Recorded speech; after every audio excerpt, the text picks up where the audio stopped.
Ons gaan vanaand 'n bietjie gesels oor geestelike groei.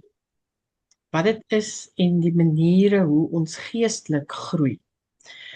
Um ek dink dis 'n konsep wat ons dink baie moeilik is, maar dis nie regtig nie. En ek dink baie van die dinge doen ons alreeds sonder dat ons regtig daaroor dink. So ek wil begin deur te sê die proses van geestelike groei is om te wil word meer en meer soos Jesus. Jesus is vir ons die perfekte voorbeeld van hoe ons lewe moet wees. Maar ons as mens is nie perfek nie en daarom het Jesus die perfekte mens aarde toe gekom om vir ons sondes te sterf.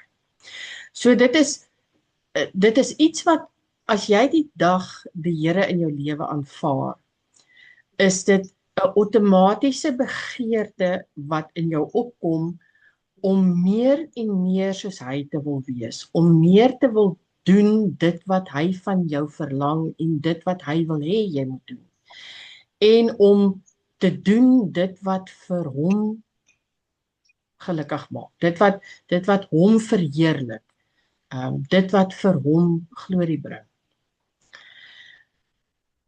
So geestelike groei in daai opsig is dan nie net iets wat woeps dit gebeur en is verby nie. Dit is iets wat jy lewenslank gaan doen. Van die dag dat jy die Here in jou lewe inlaat tot die dag wat jy doodgaan, is dit iets wat in jou lewe gaan plaasvind. Jy gaan elke dag van jou lewe geestelike groei ervaar en jy gaan elke dag geestelike groei in jou lewe wil hê en wil sien. En daardie geestelike groei of hierdie lewenslange proses sal afhang van wat jy insit om jouself geestelik te laat groei. En dis wanneer ons kom by die dinge wat ons doen om ons te help om geestelik te groei. Nou voor ek daarby kom, wil ek vir julle weer, en dit was nou eintlik die perfekte voorbeeld, die visserskyp wat hier in die hawe te water gelaat is. Daai visserskyp is gebou oor 'n baie lang tydperk. Maar hy sou nie sy doel bereik het as hy op die land gebly het nie. Hulle het hom gebring, hulle het hom in die water ingesit. Hy het skeef gehang, hy kan nog nie uitgaan om te vaar nie, want alles is nog nie reg nie, hy is nog nie seevaardig verklaar nie.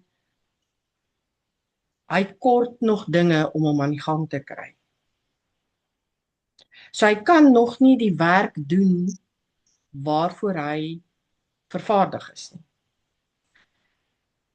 En net so is dit in ons lewe. Ons kom op 'n dag waar ons die Here in ons lewe toelaat. En daardie dag maak nie van ons 'n volmaakte mens nie. Daardie dag is 'n beginproses van die Here se werk in ons lewe. Hy sit ons op die water. Ons hang skeef. Ons kan nog nie alles doen wat hy van ons verwag om te doen nie, want ons het nog nie deur prosesse gegaan waar hy ons geleer het wat om te doen nie. Ons kan nog nie 100% die werk doen wat hy vir ons gee om te doen nie. En dis waar hierdie geestelike groei inkom. Dis die dinge waardeur hy ons neem en die effort wat ons insit om vir onsself geestelik te groei, wat maak dat ons op die water kan uitgaan en dat ons kan doen dit wat die Here van ons vra. En wees maar verseker, net soos hierdie visserskyk storms gaan kry op daai oop see, net so gaan jy storms kry op daai oop see. En dis dan wanneer jy daai geestelike groei wat in jou lewe plaasgevind het, dis dan wanneer jy dit gebruik. Dis dan wanneer jy sien tot waar het die Here jou gebring. Tot waar kan jy gaan en waarna toe die Here jou nog wil vat. 2 Korintiërs 5 vers 17 sê vir ons, dit is daardie dag wat God sy werk in ons lewe begin doen. om ons te maak volgens die plan wat hy vir ons lewe het. Filippense 2 en Efesiërs 3 sê dit vir ons. En soos wat ons groei, begin ons werk in die koninkryk van God. En deur ons geestelike groei en ons werk in die koninkryk, help ons ander om te groei en ook hulle werk in die Here se koninkryk te kan doen. Habakuk, die stuk in Habakuk is my so mooi in Habakuk 3, waar hy vir ons sê dat al in hierdie reis van ons, in hierdie proses van geestelike groei, al kom ons op plekke waar ons alleen en verlate voel, waar ons op 'n droë alleen plek is, of as ons in hierdie visserskuit in die storm op die oop see is, dan sal ek nog steeds juig in God my redder. Dis waar jy wil wees. Dis waar jy met geestelike groei in jou lewe wil heen gaan. Dat jy soos Job kan op die ashoop sit en nog steeds sal sê, ek gaan nie die Here versaak nie. Hy bly nog steeds die koning van my lewe.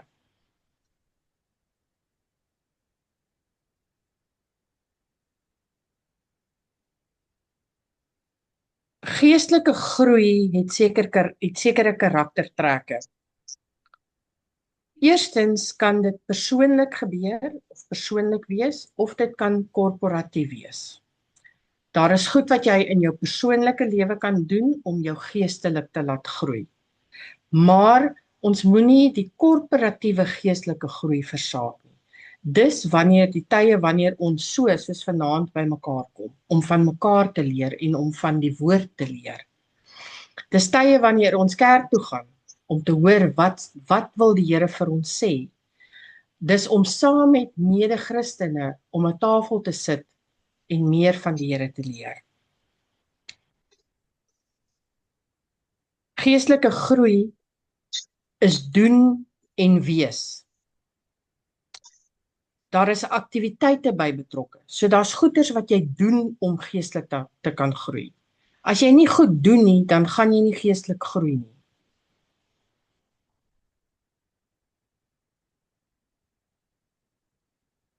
Dit verg van jou om fisies iets te doen. Dis nie sommer maar net airy-fairy goeders wat jy vir jouself sê nie. Geestelike groei, soos ek gesê het, gaan rondom om meer en meer soos Jesus te wees. So jou aktiwiteite wat jy aanpak, het sy dit persoonlik of korporatief wees, moet die einddoel hê om jouself meer en meer na Jesus te laat lyk. Om jou lewe meer in te rig soos wat Jesus jou wil sien, of wil hê jy moet vir hom werk. Geestelike groei bevorder die skrif. So jou geestelike groei moet Bybelse fondasie hê. Jy kan nie net sommer goed uit die lug uit pluk enige meditasie en nou sê dit gaan jou geestelik laat groei nie. Nee, die fondasie daarvan is die woord self. En daai fondasie moet jou na 'n dieper verhouding met God lei. So jou geestelike groei het sy persoonlik korporatief, die aktiwiteite wat jy aanpak om dit te doen, met die fondasie van die Bybel, moet jou in 'n dieper verhouding met God laat staan. Dis 'n middel en nie 'n doel nie.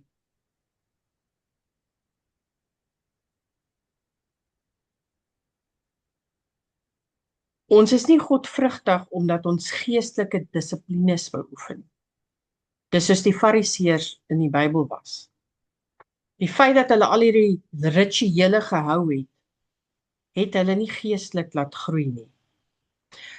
Maar die dinge wat ons doen en die aktiwiteite wat ons aanpak, maak ons dat ons godvrugtig kan wees, dat ons vir die Here leef. 'n Paar maklike maniere om geestelik te groei. En dit is so dat al die dinge om geestelik te groei, soos ek sê, daar is aktiwiteit by betrokke, maar dit vat ook tyd. Elkeen van ons gaan elke dag van ons lewe moet tyd op sy sit om een of ander aktiwiteit te beoefen wat ons geestelik laat groei. En ons het al 'n bietjie oor 'n paar van hulle gepraat, maar ek gaan weer deur dit gaan. Ons het elkeen spesifiek op sy eie so baie 'n hele ruk terug, so 'n jaar, 2 jaar terug behandel. En die eerste een wat ek wil op fokus is die bestudering van die woord. Dit is die eerste maklikste ding wat jy kan doen om jouself geestelik te laat groei. En bestudering van die woord loop hand aan hand met meditasie. En julle, as ek praat van meditasie, praat ek nie van oosterse meditasie en gaan sit en daai tipe van meditasie nie. Nee. Ek praat van om jouself in die woord in te werk, om die woord te bestudeer en dit wat jy leer en lees in die woord, om dit deel van jou gedagtes en jou hart te maak. Ek kan onthou ons het die voorbeeld van Johannes gebruik. And the word became flesh. As jy net oor daai stukkie, die woord het vlees geword. As jy net gaan sit, as jy net daai paar woorde vat en jy gaan sit en jy dink daaroor. Die woord het vlees geword. Wat is die? Die woord. Die in daai sinnetjie is God. God het vlees geword. Die woord het vlees geword. Woord is Jesus. So God het sy enigste seun vir ons aarde toe gestuur, laat mens word. Die woord het vlees geword. Dis 'n feit, dit het gebeur. Geskiedenis bewys dit. Argeologiese opgrawings bewys dit. Historikuste soos Josephus bewys dit vir ons. Wat het gebeur? Die woord het vlees geword. Wat beteken dit dat die woord vlees geword het? Hy het letterlik aarde toe gekom. Hy's letterlik gebore as 'n kind met 'n ma en 'n pa op hierdie aarde. So dis hoe ons mediteer op die woord. Dis hoe ons die woord leer. Ons lees nie net die woord en die paragrawe net omdat lees is nie. Want julle in elke woordjie in die Bybel het 'n betekenis. En jy kan daai een sinnetjie vat en jy kan gaan mediteer op elkeen van daai woorde. Jy kan elkeen van daai paar woorde kan jy gaan bestudeer. En dit gaan vir jou 'n wêreld oopmaak wat jy nie geweet het bestaan nie. Ons gaan nou as ons by vaskom, gaan ek bietjie daaroor praat. Maar dink aan nog 'n voorbeeld. In Matteus in die bergpredikasie sê die Here vir ons 3 dinge. Wanneer jy bid, wanneer jy vas, wanneer jy gee. Die Here gee nie vir ons 'n opsie om dit te doen of nie. Hy sê nie as jy bid of as jy vas of as jy gee nie. Die woordjie daarso, when you pray, when you fast, when you give, is 'n opdrag. Ons moet dit doen. En daai een woordjie maak 'n verskil van hoe ons verstaan dat wat ons moet doen, wat leer die woord vir ons. Okay. So dis die eerste manier hoe ons die woord kan leer. Dan is daar baie goed beskikbaar wat ons kan help ook om die woord te bestudeer, om paragrawe of om verse in die Bybel oop te maak vir ons. Daar's baie goeie Bybelkonkordansies wat ons kan gebruik, wat vir jou die Bybelse betekenis van woorde gee. Daar's baie boodskappe internet wat beskikbaar is, wat kan help om 'n teksvers vir jou oop te maak. Ek het al baie vir julle gesê, plekke se name, nommers, gaan kyk wat beteken dit in die Bybel. En dit laat ook vir jou plekke oopgaan. Ons het vandag gepraat in die Bybelskool, het ons die plek Jerigo bietjie behandel. En Saggeus, wat as jy nou dink aan Saggeus in die Bybel, wat in die wilde vyeboom gesit het, Saggeus se naam beteken om geregverdig te word. En dis letterlik wat met hom gebeur het. Hierdie sondige tollenaar het in 'n boom geklim, en hier Jesus het onder daai boom gaan staan, en die Here het vir hom gesê met die woorde, vandag gaan ek by jou aan huis. Met daai woorde het die Here hom regverdig gemaak, en Saggeus se hele lewe het verander. So, gaan kyk 'n bietjie daarna, gaan bestudeer dit. So dit is om die woord te bestudeer, gaan van jou tyd vat, né? Die tweede ding waaroor ek wil praat is gebed. Gebed is wanneer ons met God praat. Soos wat jy met jou man of jou vrou of jou kinders praat, dit is kommunikasie met God. Jy gaan sit en jy bid en jy praat met die Here.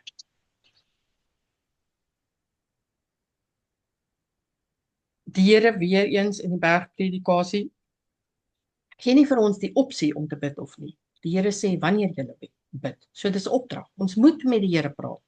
Hoe kan jy, as jy nie met jou kinders kommunikeer en hulle nie met jou terug kommunikeer nie, hoe gaan julle mekaar verstaan? Hoe gaan julle weet wat die ander een wil hê?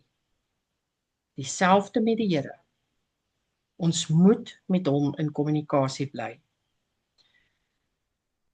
Dan kan jy vir jouself afvra, wat is jou verwagting as jy bid? Waarvoor bid jy? Bid jy enige tyd, enige plek vir enige iets? Daar's iemand wat een keer gesê het, en ek en Ronit was baie flabbergasted met dit. Jy kan nie vir jou hond of jou kat bid nie. Hoekom kan jy nie vir jou hond of jou kat bid nie? As jou hond of jou kat siek is, dan sê die Here, jy mag dit voor my bring, en ek luister. Ek hoor as jy met my praat daaroor.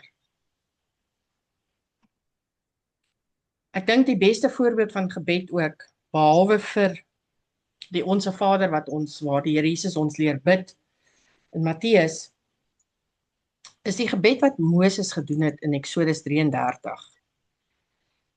En ek dink dit is die ultimate gebed wat enige Christen kan bid. Moses vra van die Here 3 dinge in sy gebed.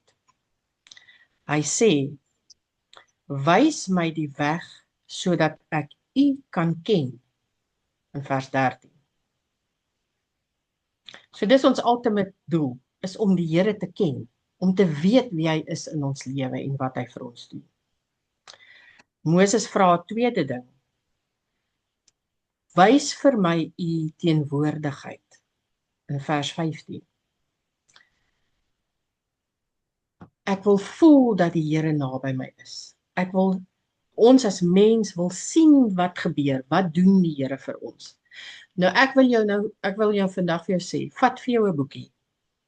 En elke dag of een keer 'n week gaan sit en skryf neer watter goeie goed het met jou gebeur daardie week.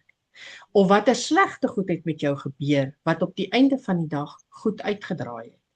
En ek kan jou waarborg, jy gaan sien hoe die Here in jou lewe werk.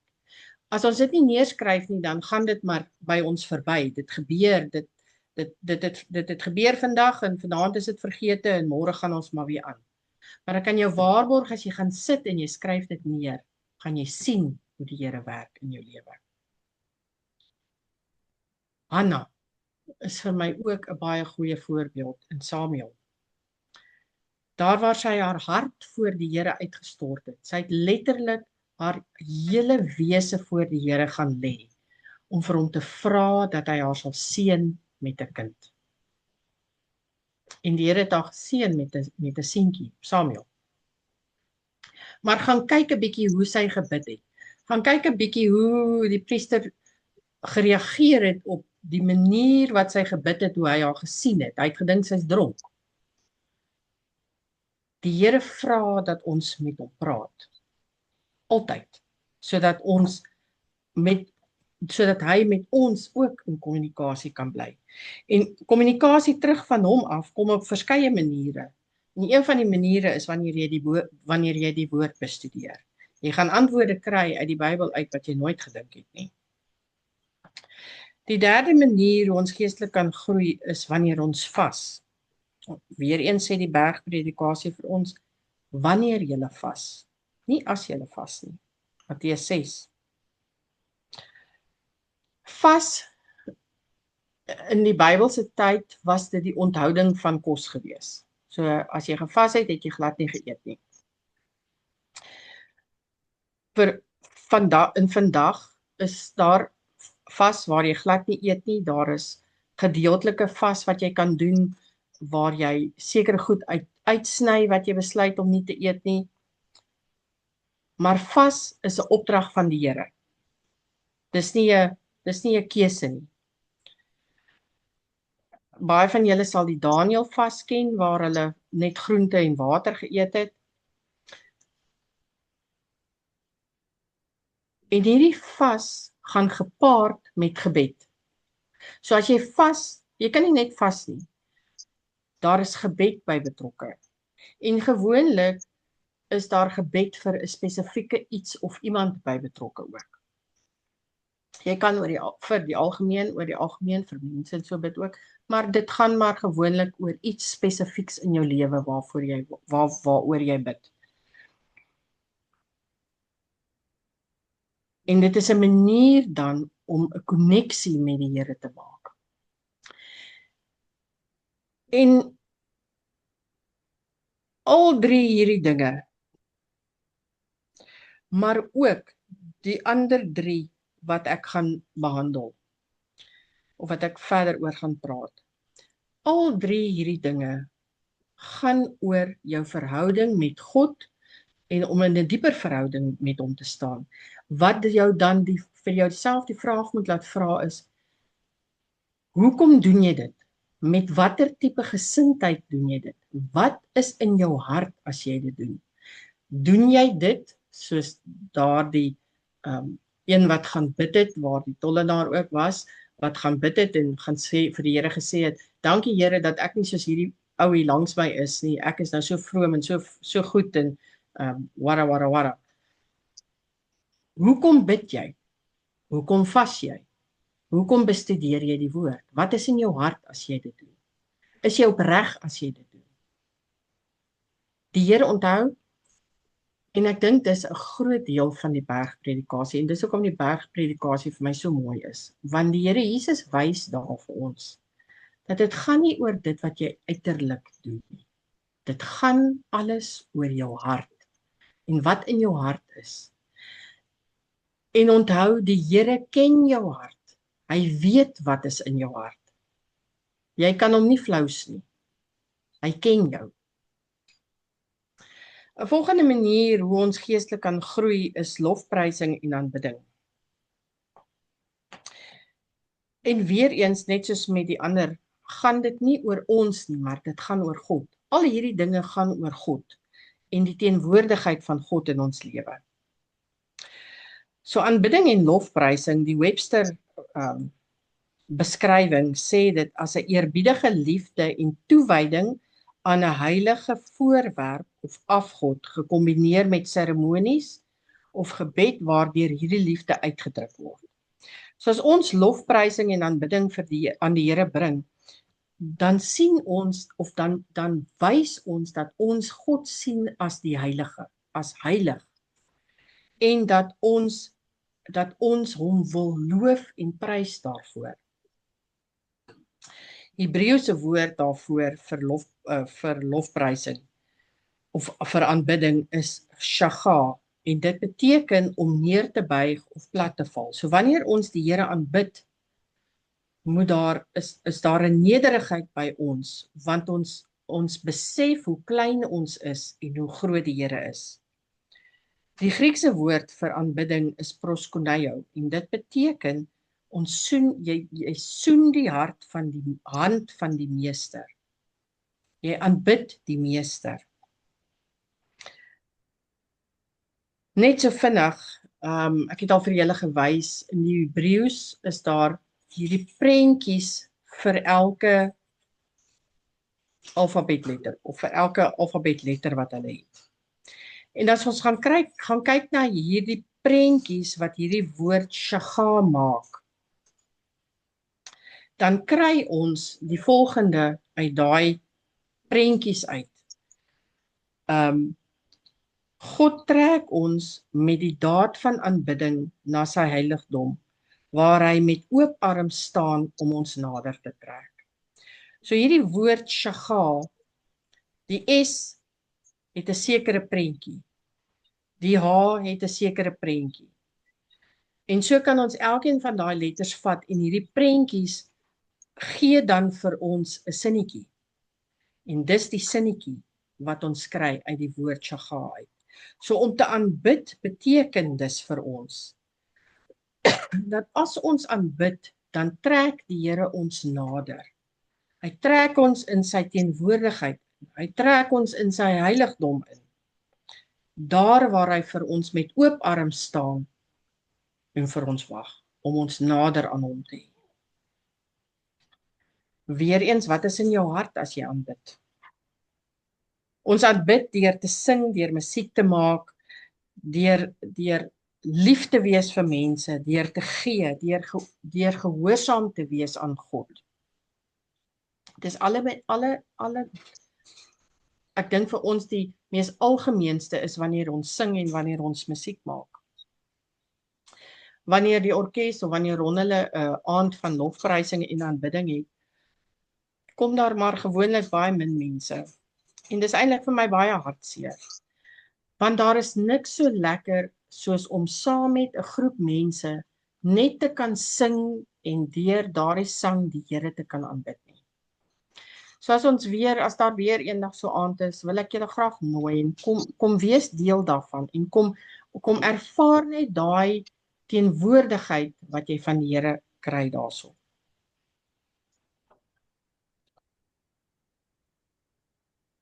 Nog 'n manier ons geestelik kan groei is ons diensbaarheid aan God.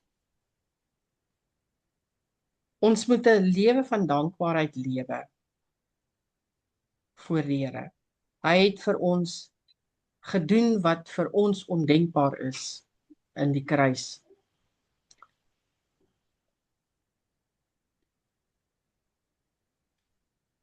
Dis deel van 'n kind van die Here wees, om diensbaar te wees. Dis deel van Christen wees. Dit kan ook gebeur dat jy 'n Christen is, maar dat jy in jou hele lewe van Christen wees nooit iets vir die Here doen nie. En weer eens, dit moet soos in jou hart wees, 'n begeerte die dag as jy die Here in jou lewe innooi, om vir die Here te kan werk, om vir die Here iets te kan doen. En in die kerk is ons geneig om te dink aan ons moet net geld gee. Ons gee ons tiende of ons gee ons kollekte elke Sondag. Maar die Here vra eintlik meer van jou. En hy vra nie noodwendig jou geld nie. Hy vra jou tyd ook en hy vra jou talente ook. Dit gaan nie net op die einde van die dag oor geld nie. In Matteus 19 lees ons van die ryk jong man wat na Jesus gekom het en gevra het hoe kan hy die ewige lewe beerwe, en die Here Jesus het vir hom gesê, gaan en verkoop al jou goed en volg my. En die ryk man het gedink, nee, hierdie is nie vir my nie. Hoe kan ek al my goed verkoop en die Here volg? Maar dis wat die Here van ons vra. Die feit dat hy 'n ryk jong man was en hy al hierdie goed gedoen het die Here geweet wat is in sy hart. En die Here wou hom kry om sy hart om te keer, om te draai en om regtig diensbaar vir die Here te wees. Is jy regtig diensbaar vir die Here in dit wat jy doen? En ek dink 'n laaste ene wat ons soms miskien bietjie nalat. Ons ken almal die vers, die teksvers wat sê, wees stil en weet ek is die Here. Dan sit jy soms 'n bietjie stil en is jy net voor die Here, net sommer net? Word jy net stil voor die Here en maak jy jouself oop in daardie stilte om van hom te hoor? Hoeveel tyd spandeer jy om sommer net te gaan sit en stil te word by hom? Ek dink dis iets wat ons baie keer baie nalaat. Daardie net stil word en weet dat hy die Here is. Dankie Ron.